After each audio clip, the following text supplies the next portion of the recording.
Bismillahirrahmanirrahim. Assalamualaikum warahmatullahi wabarakatuh. Waalaikumsalam warahmatullahi wabarakatuh. Alhamdulillahi rabbil alamin wal aqibatu lil muttaqin wala udwana illa 'alal zalimin.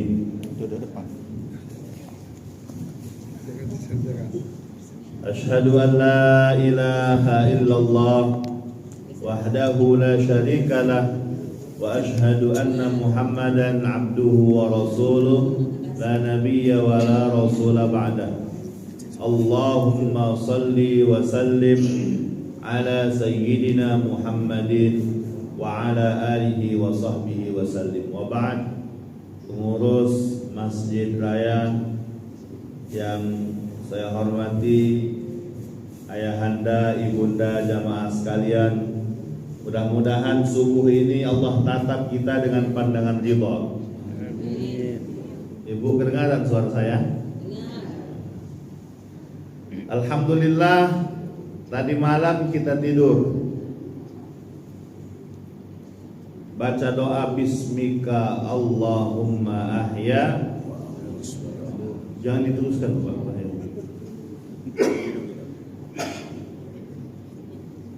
Waktu kita tidur itu tidak ada satupun yang bisa mengontrol diri kita sendiri. Tidak ada yang mengontrol. Kita tidak mengatur dan berkomunikasi dengan jantung bagaimana terus berdetak, tidak berbicara dengan nadi, dengan darah terus mengalir. Tapi ternyata di saat kita tidur pun Allah tetap menjaga kita. Bangun tidur, jantung tetap berdetak, mata terbuka membaca doa alhamdulillahilladzi ahyana ba'dama amatana wa ilaihin nusur. Jantung masih berdetak, jantung sebelah kiri du du du.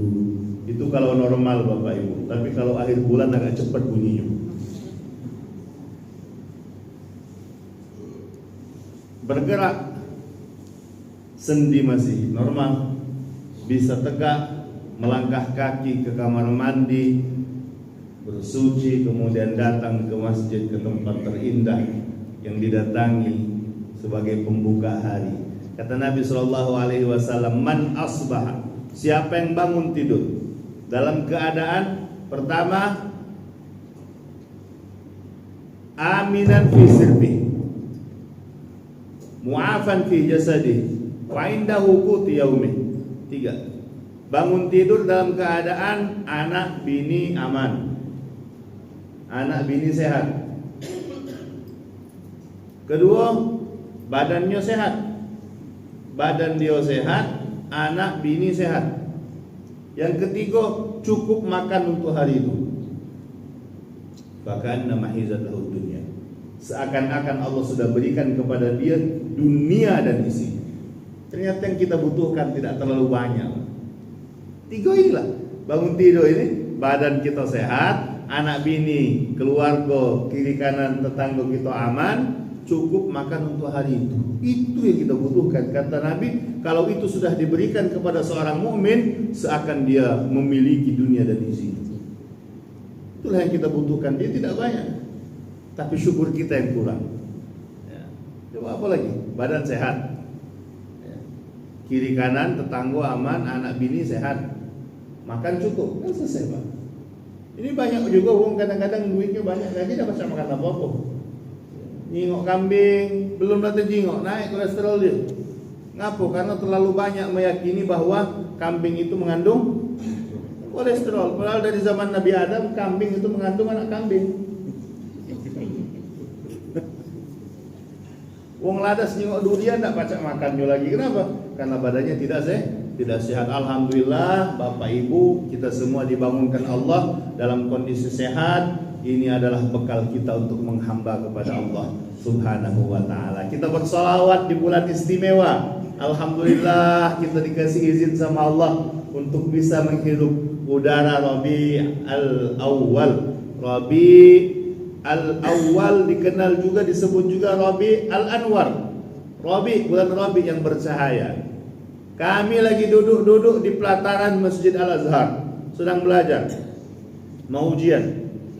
Tiba-tiba datang orang yang, mohon maaf, secara pakaian tampaknya bukan orang kaya, dia biasa saja, orang miskin.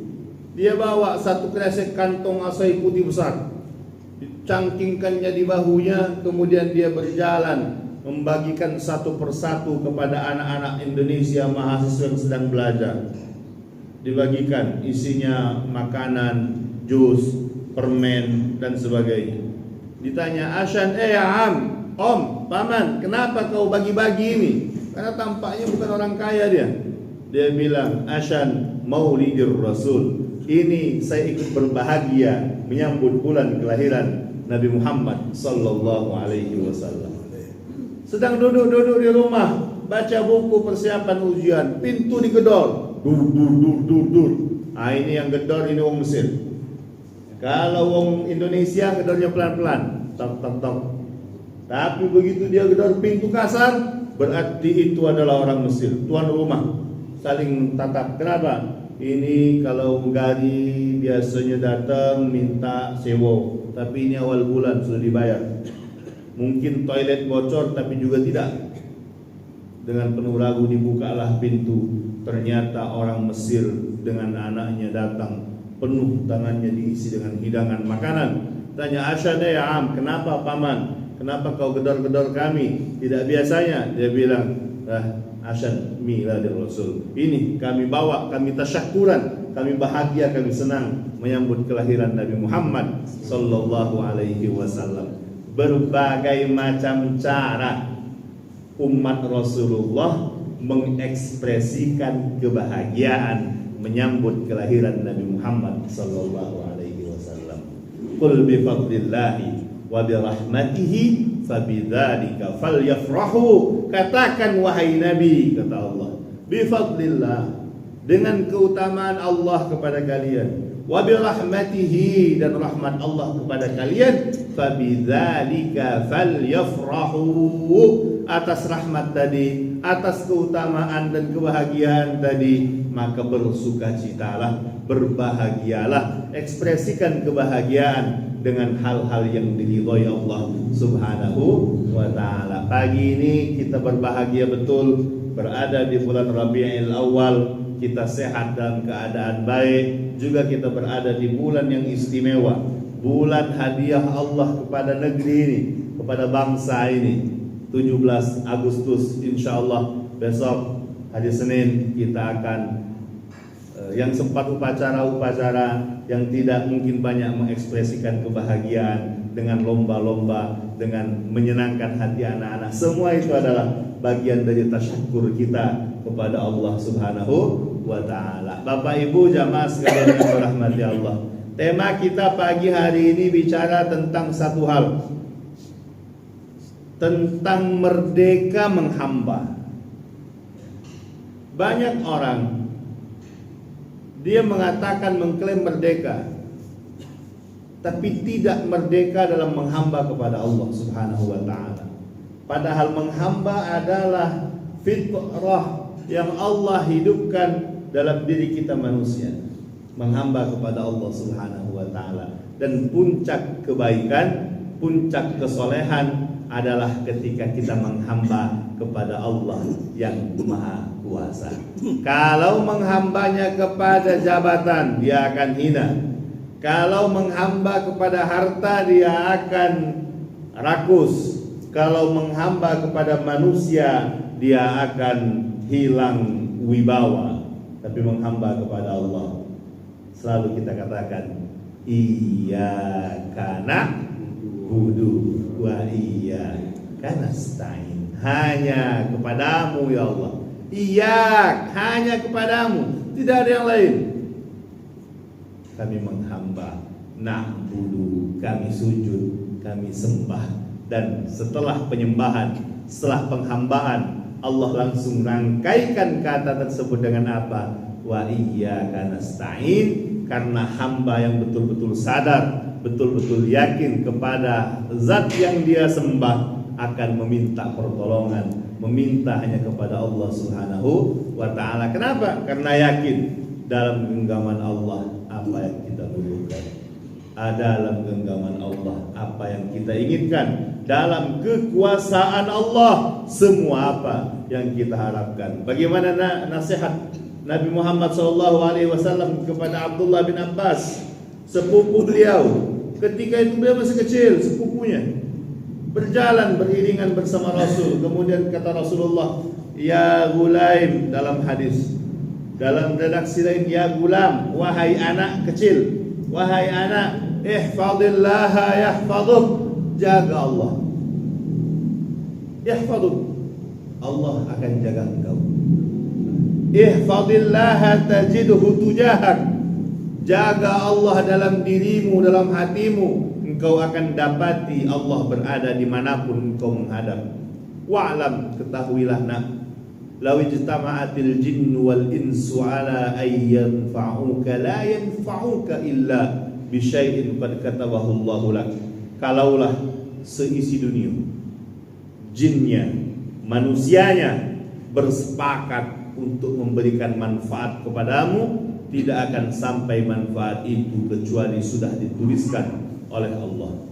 Sebaliknya, kalaupun semua bersepakat, manusianya, jinnya, makhluk-makhluknya ingin memudaratkanmu, ingin mencelakaimu, tidak akan mungkin engkau celaka kecuali takdir tersebut sudah dituliskan kepadamu, kata Nabi kepada Abdullah ibnu Abbas. Jadi yang dibutuhkan, yang paling prinsip dalam kehidupan ini adalah kita menghamba kepada Allah Subhanahu wa ta'ala. Jamaah sekalian, ayah bunda yang dirahmati Allah, at-tadarruj, pada prinsipnya kita ini kan semuanya lahir dalam keadaan sepakat beriman kepada Allah.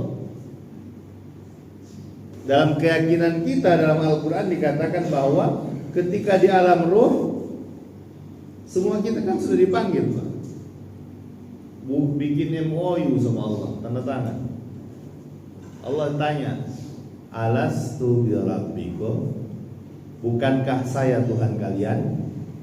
Dan kita semua sudah menjawab dengan kata-kata bala, syahidna, kami bersaksi Allah. Dalam alam rahim, kemudian ditiupkanlah ruh kepada kita, lahirlah kita ke dunia. Maka disunnahkan bagi setiap bapak apa? Mengingatkan komitmen anak kepada Tuhannya. Maka begitu lahir biasanya diazankan. Dan isi azan itu apa? Dikatakan asyhadu alla ilaha illallah. Diingatkan lagi. Kira-kira nak ngomong bapak nih sama anak, nak, kamu lahir ke dunia ini, hubungan engkau dengan aku, bapak dengan anak, berdasarkan la ilaha illallah. Maka selama la ilaha illallah yang ada dalam hati bapak, selama la ilaha illallah yang ada dalam hati engkau, nanti kita akan bersama-sama di dunia sampai di akhirat. Tapi kalau sudah ada salah satu di antara kita yang mengkhianati la ilaha illallah, maka kita tidak akan bersama, tidak di dunia, tidak di akhirat. Bukankah dalam hukum waris, orang yang meninggal dunia bapak dan anak kalau berbeda agama, maka tidak dapat warisan. Maka selama komitmen la ilaha illallah itu masih dipegang, engkau wahai anak, aku adalah bapak, kita bersama di dunia, insya Allah juga sama-sama kelak masuk surga sampai akhiratnya Allah Subhanahu wa ta'ala. Itulah kita sambut, kita ingatkan kembali komitmen ketuhanan, komitmen penghambaan kepada Allah antara anak kita kepada Allah Subhanahu wa ta'ala. Dan ini menjadi tugas. Inilah tugas utama kita bapak, ibu. Menjadi orang tua itu tugas utamanya adalah menanamkan akidah, mengenalkan Allah kepada anak. Dan itu menjadi tugas termulia. Guru tugas mulianya apa? Menanamkan akidah, mengenalkan anak kepada Allah. Guru apapun dia, tugas utamanya adalah mengenalkan Allah untuk selalu dituju, untuk sampai dalam kehidupan sang anak, agar dia selalu berkomitmen inna sholati wa nusuki wa mahyaya wa mamati lillah. Sesungguhnya salatku, ibadahku, lebih dari itu hidup dan mati hanya untuk Allah Subhanahu wa ta'ala. Dan bagaimana mengimplementasikan dalam kehidupan, ya, itulah yang menjadi tugas kita.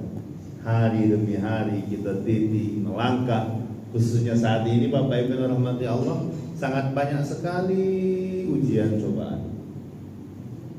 Betapa banyak ujian cobaan ini kiri kanan kita. Kalaulah anak-anak kita tidak memiliki bekal iman yang baik, kita nggak tahu lagi bagaimana mereka akan berjalan ke depan. Alhamdulillah, bersyukur kita Pak, itu masih waras, itu masih sehat. Yang sekarang ini Bapak Ibu datang ke masjid, ini bukan kesolehan kita Pak, ini kesuksesan Bapak Ibu itu. Ibu sekarang masih sholat subuh, masih sehat, otaknya, imannya masih pacak sayang dengan laki, masih hormat dengan laki. Itu bukan ibu yang sukses, itu kesuksesan bapak ibunya ibu dulu. Mendidik, mengajarkan sehingga punya anak yang soleha seperti ibu. Bapak-bapak ini soleh, datang ke masjid, bagus perangainya, karena lakinya bagus, ibunya tenang. Bapak-bapak keluar masjid, tidak pernah diinterogasi oleh ibu kan? Coba giliran kaki pakaian nyetel, tidak bukan waktu sholat, nak pergi pakai minyak wangi, mulai ibu bertanya, nak mana bapak kau itu? Tapi tenang semua, dibiarkan datang ke masjid. Ini bukan bapak, mohon maaf, bukan bapak yang soleh, bukan bapak yang sukses, tapi adalah bapak dan ibu, bapak dulu yang sukses. Kenapa? Anaknya soleh karena mereka mendidik, mentarbiyah. Sekarang pertanyaannya, anak kita di mana? Anak kita sekarang kemana? Itulah nilai gitu. Kalau saat ini anak kita bisa ke masjid, waktu azan dia datang sholat, nah berarti bapak ibu sukses. Tapi kalau belum, masih PR besar. Kita bapak ibu ini bukan cuma sekedar nyari duit, nunjuk makan anak, beli baju, beli handphone, beli kuota, tidak. Bukan cuma itu. Kalau itu semua orang bisa. Kalau cuma hanya kerja cari makan, untuk anak dia kasih, mohon maaf, hewan juga begitu, monyet juga begitu, burung juga begitu. Tapi yang tidak ada pada semua makhluk itu adalah menanamkan nilai iman sehingga dia bisa menghamba kepada Allah Subhanahu wa ta'ala. Dan inilah bekal utama kita Bapak Ibu yang dirahmati Allah.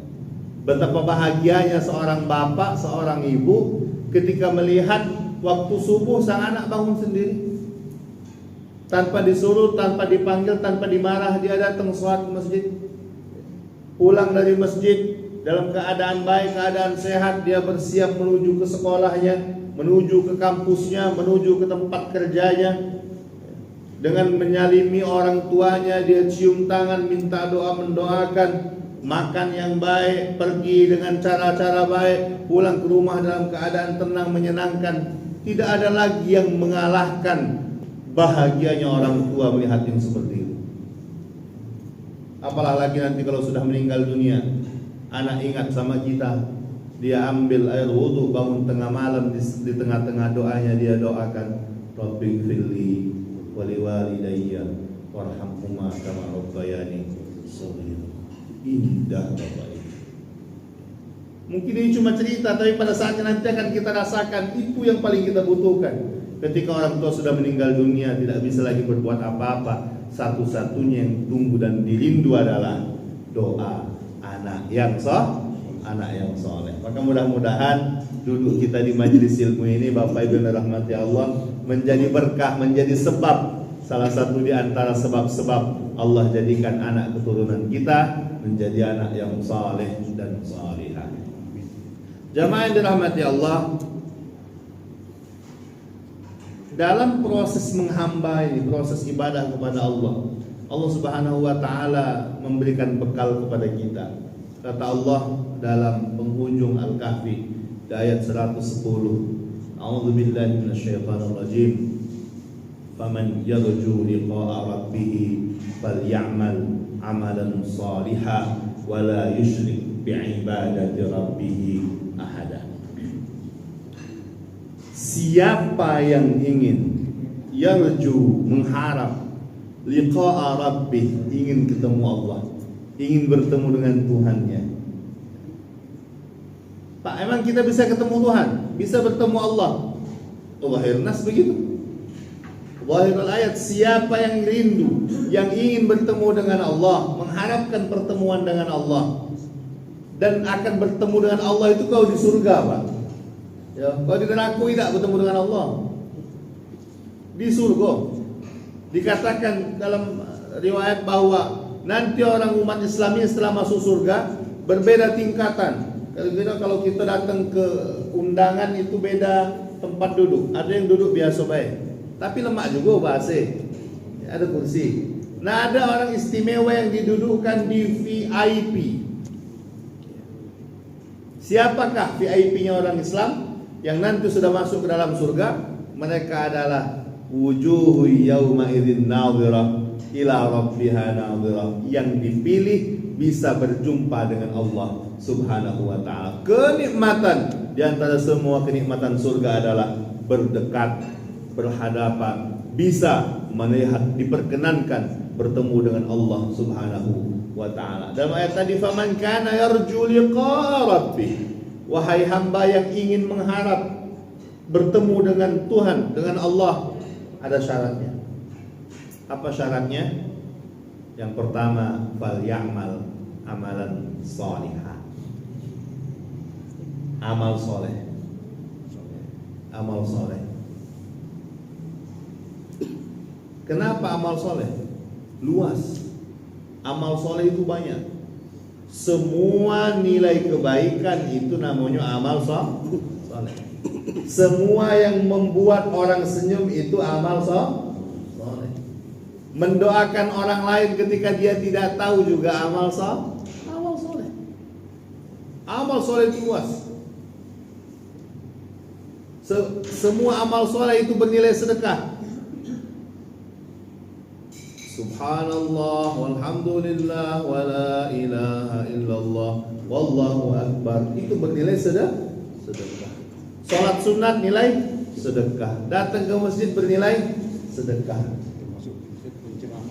Termasuk penceramah juga, mudah-mudahan Allah berikan keikhlasan sehingga bisa bernilai sedekah. Senyum juga sedekah. Maka pengurus masjid yang pintar hati-hati ngasih merek ke kotak amal, Pak. Ya. Jangan sekali-kali ngasih kotak amal itu tulisan kotak sedekah, karena jamaah sudah pintar. Jamaah sudah tahu kalau senyum sedekah, maka kalau kotak amal lewat dia senyum. Kalau itu kotak infak, Pak. Karena infak itu lebih spesifik, harus pakai material, harus pakai uang, ya, harus pakai fisik, bukan cuma sekedar senyum. Semua lingkar kebaikan yang sempat kita lakukan dalam kehidupan sesuai dengan kesempatan dan kemampuan kita, itu amal baik, amal soleh. Jadi kalau dilihat-lihat, Pak Bu, kalau direnung-renungkan, tidak ada sebenarnya rumusnya umat Islam ini masuk neraka. Tidak kata, Pak. Tidak kata rumusnya umat Rasulullah ini masuk neraka sebenarnya. Yang penting dia komitmen saja. Kenapa? Karena semua aktivitas harian kita itu adalah bernilai ibadah, bernilai amal soleh. Bukan cuma sekedar sholat, puasa, haji. Ibu yang menjadi rutinitas bangun tidur, ya, bangunkan anak, itu pahala. Balik dari masjid, ngidupkan kompor, buatkan kopi untuk bapak, itu pahala. Masakkan makan bekal anak sekolah, itu bernilai amal soleh. Itu istri yang menyiapkan, suami yang pergi kerja, berangkat keluar rumah, menapai jalan yang begitu panjang, berkeringat jualan, ada yang berkuli, ada yang kerja bangunan, ada yang ke kantor. Semua itu adalah pundi-pundi pahala yang terus menjadi amal baik dia. Bahkan Nabi mengatakan kepada Amr bin As ketika terakhir beliau mau mengatakan, ya Rasulullah, aku ingin habiskan semua hartaku untuk Islam. Kata Nabi, jangan.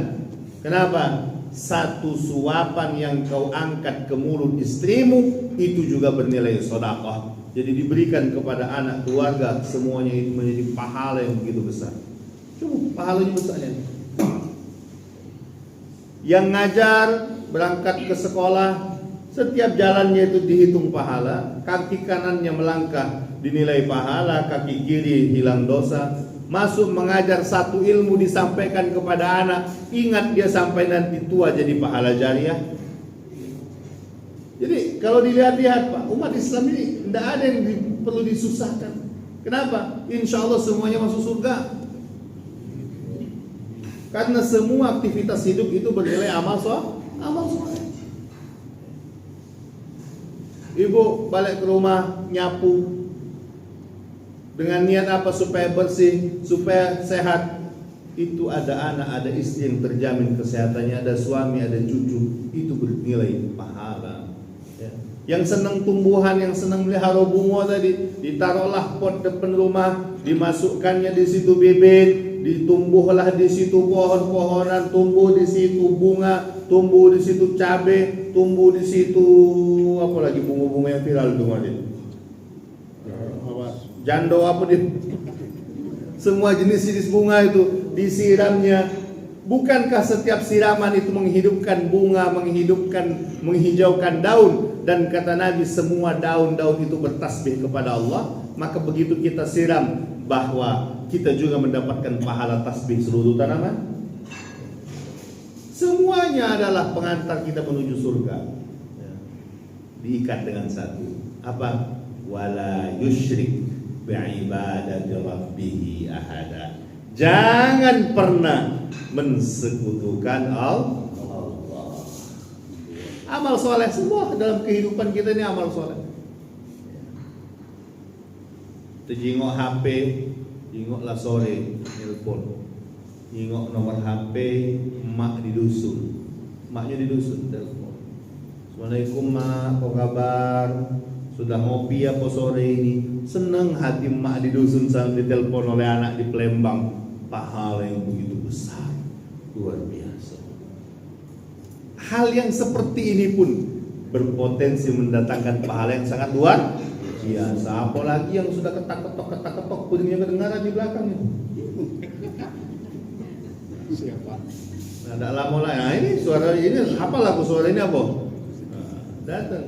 Nanti insya Allah akan dihadirkan maka idkhalus surur fi qulubil ummah, memasukkan rasa senang ke dalam hati saudara-saudara kita. Itu kata Nabi apa? Tidak ada amal baik yang mengalahkan lebih besar pahalanya setelah amalan fardu daripada menyenangkan hati umat Rasulullah Sallallahu Alaihi Wasallam. Jadi insya Allah Bapak Ibu yang hadir di masjid ini, galau-galau selain kita dapat pahala sholat subuh, pahala i'tikaf, pahala menyenangkan hati sesama silaturahim, ini semua akan menjadi akumulasi kesyukuran kita selama diikat dengan satu ikatan, tidak mensekutukan Allah. Mudah-mudahan keberkahan Allah berikan kepada kita, sehat selamat, dan alhamdulillah terima kasih kepada pengurus menjadi sebab kita bisa bersilaturahim pada pagi hari ini. Man ahabba ayyubsatalahu fi rizqih wa yunsha'lahu fi atharih falyasil rahimah. Siapa yang ingin, kata Nabi, dipanjangkan usianya, diberkahkan hidupnya, diberkahkan dan dipanjangkan rezekinya, falyasil rahimah, sambung, jalin kekerabatan, jalin silaturahim. Kita pada subuh hari ini bersama di Masjid Raya, insya Allah juga akan bersama di surga bersama Rasulullah Sallallahu Alaihi Wasallam. Itu saja mungkin ada yang perlu didiskusikan. Aku qouli hadza wa astaghfirullah li wa lakum walhamdulillahirabbil alamin.